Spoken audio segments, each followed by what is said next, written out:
Ladies and gentleman ನಮಸ್ಕಾರ. ನಾನು Chidanand Patel. News 18 Kannada digital ನ್ಯೂಸ್ಗೆ ಸ್ವಾಗತ. ಕ್ಷೇತ್ರ ಪುನರ್ವಿಂಗಡಣೆ ಮಾಡಲಿಕ್ಕೆ ಕೇಂದ್ರ ಸರ್ಕಾರ ಎಲ್ಲ ರೀತಿಯ ಸಿದ್ಧತೆಯನ್ನು ಮಾಡಿಕೊಂಡಿದೆ. ಈ ಸಿದ್ಧತೆ ಹಿಂದೆ ಹಲವಾರು ಲೆಕ್ಕಾಚಾರಗಳಿದೆ. ಆ ಲೆಕ್ಕಾಚಾರಗಳು ಭಾರತೀಯ ಜನತಾ ಪಕ್ಷವನ್ನು ಪರ್ಮನೆಂಟ್ ಆಗಿ ದೇಶದಲ್ಲಿ ಅಧಿಕಾರದ ಚುಕ್ಕಾಣಿ ಹಿಡಿಯುವ ತಂತ್ರವು ನಡೀತಿದೆ ಅಂತೇಳಿ ಕಾಂಗ್ರೆಸ್ ಆತಂಕಕ್ಕೆ ಎಡೆ ಮಾಡಿಕೊಟ್ಟಿದೆ. ಎಡಪಕ್ಷಗಳು ಬಾಯಿ ಬಡಿದುಕೊಳ್ಳಲು ಆರಂಭಿಸಿವೆ. ಈ ಒಂದು ರಾಜಕೀಯ ರಣತಂತ್ರಗಾರಿಕೆ ರಣವ್ಯೂಹ ಕಾಂಗ್ರೆಸ್ಸನ್ನು ಚಿಂತೆಗೀಡು ಮಾಡಿದೆ. ಕ್ಷೇತ್ರ ಪುನರ್ವಿಂಗಡಣೆಗೆ ಈಗಾಗಲೇ ಸರ್ಕಾರ ಕೈ ಹಾಕಿದೆ. 16 ವರ್ಷಗಳ ಬಳಿಕ ಕೇಂದ್ರ ಸರ್ಕಾರ ಜನಗಣತಿಯನ್ನು ಆರಂಭಿಸಿದೆ. ಇದೀಗ ಜನಗಣತಿ ದೇಶಾದ್ಯಂತ ಆರಂಭವಾಗಿರುವಂಥದ್ದು. ಡಿಸೆಂಬರ್ ಅಂತ್ಯದವರೆಗೆ ಇಡೀ ದೇಶದಲ್ಲಿ ಜನಗಣತಿ ಕಂಪ್ಲೀಟ್ ಆಗಲಿದೆ. ಈ ಜನಗಣತಿ ಆಧಾರದ ಮೇಲೆ ಇಡೀ ದೇಶದಲ್ಲಿ ಕ್ಷೇತ್ರ ಪುನರ್ವಿಂಗಡಣೆ ಮಾಡಲಿದೆ. ಜನಸಂಖ್ಯೆ ಆಧಾರದ ಮೇಲೆ ಕ್ಷೇತ್ರಗಳು ಮರುವಿಂಗಡಣೆಗಳಾಗಲಿದೆ.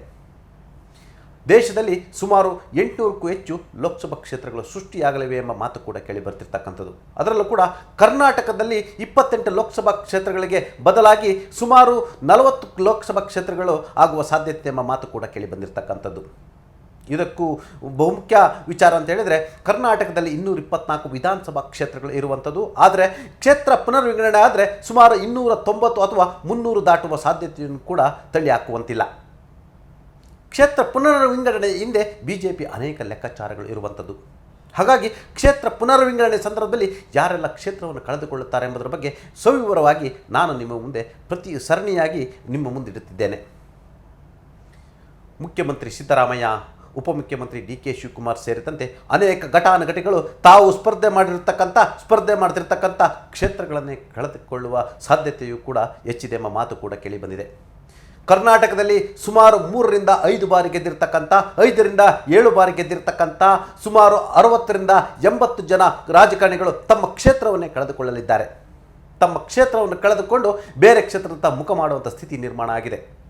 ತಮ್ಮ ಕ್ಷೇತ್ರದಲ್ಲಿ ತಮ್ಮ ಕುಟುಂಬದವರನ್ನು ನಿಲ್ಲಿಸುವ ಶಕ್ತಿ ಸಾಮರ್ಥ್ಯವನ್ನು ಕಳೆದುಕೊಳ್ಳುವ ಸಾಧ್ಯತೆಯೂ ಕೂಡ ಇರತಕ್ಕಂಥದ್ದು. ಅದಕ್ಕೆ ನಾನು ಹೇಳಿದ್ದು.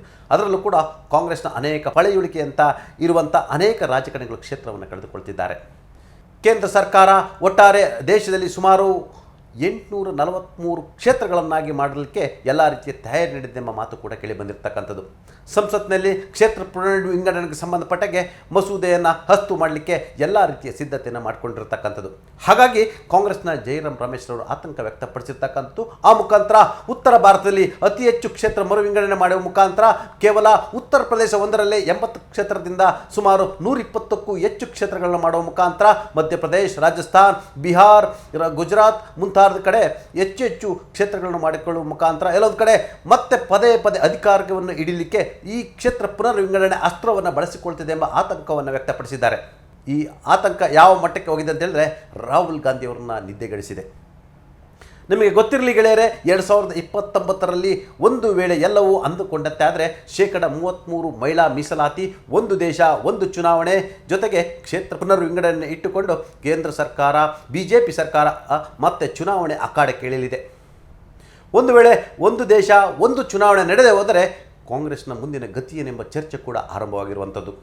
ಹಾಗೆ ಕರ್ನಾಟಕದಲ್ಲಿ ಅನೇಕ ರಾಜಕಾರಣಿಗಳು ತಮ್ಮ ಕ್ಷೇತ್ರವನ್ನು ಕಳೆದುಕೊಳ್ಳಿದ್ದಾರೆ. ಬೆಂಗಳೂರು ಒಂದರಲ್ಲೇ 3 ಕ್ಷೇತ್ರಗಳಿರುವಂಥದ್ದು. ಬಹುಶಃ ಕ್ಷೇತ್ರ ಪುನರ್ವಿಂಗಡಣೆ ಆದರೆ ಜನಸಂಖ್ಯೆ ಆಧಾರದ ಮೇಲೆ ಸುಮಾರು 5 ರಿಂದ 6 ಕ್ಷೇತ್ರಗಳಾಗುವ ಸಾಧ್ಯತೆ ಇದೆ ಎಂಬ ಮಾತು ಕೂಡ ಕೇಳಿ ಬಂದಿರತಕ್ಕಂಥದ್ದು. ಚಿಕ್ಕಮಗಳೂರು, ಉಡುಪಿ ಲೋಕಸಭಾ ಕ್ಷೇತ್ರ 2 ಲೋಕಸಭಾ ಕ್ಷೇತ್ರಗಳಾಗುವ ಸಾಧ್ಯತೆ ಕೂಡ ತಳ್ಳಿ ಹಾಕುವಂತಿಲ್ಲ. ಮೈಸೂರು ಲೋಕಸಭಾ ಕ್ಷೇತ್ರ ಕೂಡ ಸುಮಾರು 2 ಲೋಕಸಭಾ ಕ್ಷೇತ್ರ ಆಗುವ ಸಾಧ್ಯತೆ ಇರುವಂಥದ್ದು. ಅತಿ ಹೆಚ್ಚು ತಾಲೂಕುಗಳು ಹೊಂದಿರತಕ್ಕಂಥ ತುಮಕೂರು ಕೂಡ 2 ಲೋಕಸಭಾ ಕ್ಷೇತ್ರ ಆಗುವ ಸಾಧ್ಯತೆ ಇರುವಂಥದ್ದು. ಬೆಳಗಾವಿ 2 ಅಥವಾ 3 ಲೋಕಸಭಾ ಕ್ಷೇತ್ರಗಳು ಆಗುವ ಸಾಧ್ಯತೆ ಇರುವಂಥದ್ದು. ಕ್ಷೇತ್ರ ಪುನರ್ವಿಂಗಡಣೆ ಆದರೆ ರಾಮನಗರ ಸೇರಿದಂತೆ ಅನೇಕ ಲೋಕಸಭಾ ಕ್ಷೇತ್ರಗಳು ತಮ್ಮ ಸ್ಥಾನವನ್ನು ಕಳೆದುಕೊಳ್ಳಲಿದೆ. ಆ ಮುಖಾಂತರ ಸುಮಾರು 40ಕ್ಕೂ ಹೆಚ್ಚು ಲೋಕಸಭಾ ಕ್ಷೇತ್ರಗಳು ಕರ್ನಾಟಕದಲ್ಲಿ ಆಗೋದ್ರಿಂದ ಭಾಳಷ್ಟು ಜನರಿಗೆ ಅನುಕೂಲ ಕೂಡ ಆಗಲಿರುವಂಥದ್ದು. ಇನ್ನು ಮಹಿಳಾ ಮೀಸಲಾತಿ ಜಾರಿಯಾದರೆ ಕರ್ನಾಟಕದಲ್ಲ ಇಡೀ ದೇಶದಲ್ಲಿ ಮಹಿಳೆಯರ ಪಾರುಪತ್ಯವೇ ಹೆಚ್ಚಾಗಲಿದೆ. ಆ ಮುಖಾಂತರ ದೇಶದ ಚುಕ್ಕಾಣಿ ಹಿಡಿಯಲಿಕ್ಕೆ ಮಹಿಳೆಯರ ಅಭಯ ಹಸ್ತ, ಮಹಿಳೆಯರ ಶಕ್ತಿ, ಮಹಿಳೆಯರು ಮನಸ್ಸು ಮಾಡುವಂಥ ಸ್ಥಿತಿ ನಿರ್ಮಾಣ ಆಗಿದೆ. ಪುರುಷ ಪ್ರಧಾನ ಸಮಾಜದಲ್ಲಿ ಮಹಿಳೆಯರಿಗೂ ಒಂದು ಕೂಡ ರಾಜಕೀಯವಾಗಿ ಅತಿ ದೊಡ್ಡ ಶಕ್ತಿ ಕೂಡ ಕ್ಷೇತ್ರ ಪುನರ್ವಿಂಗಡಣೆಯಿಂದ ಬರುವ ಸಾಧ್ಯತೆ ಇರುವಂಥದ್ದು. ಕರ್ನಾಟಕದಲ್ಲಿ ಮುಖ್ಯಮಂತ್ರಿ ಸಿದ್ದರಾಮಯ್ಯ, ಉಪಮುಖ್ಯಮಂತ್ರಿ ಡಿ ಕೆ ಶಿವಕುಮಾರ್ ಸೇರಿದಂತೆ ಅನೇಕ ಘಟಾನುಘಟಿಗಳು ತಮ್ಮ ತಮ್ಮ ಕ್ಷೇತ್ರವನ್ನು ಕಳೆದುಕೊಳ್ಳುವ ಸಾಧ್ಯತೆ ಕೂಡ ಇದೆ ಅಂತ ಹೇಳಲಾಗ್ತಿದೆ.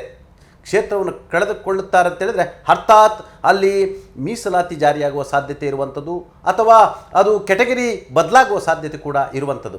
ಹಾಗಾಗಿ ಯಾರೆಲ್ಲ ಕ್ಷೇತ್ರಗಳನ್ನು ಕಳೆದುಕೊಳ್ಳಿದ್ದಾರೆ ಕರ್ನಾಟಕದಲ್ಲಿ ಕೇವಲ ಸಿದ್ದರಾಮಯ್ಯ ಮತ್ತು ಡಿ ಕೆ ಶಿವಕುಮಾರ್ ಮಾತ್ರವಾ ಅಥವಾ ಇನ್ನೂ ಎಷ್ಟು ಜನ ರಾಜಕಾರಣಿಗಳಿಗೆ ಈ ಆತಂಕ ಎದುರಾಗಿದೆ?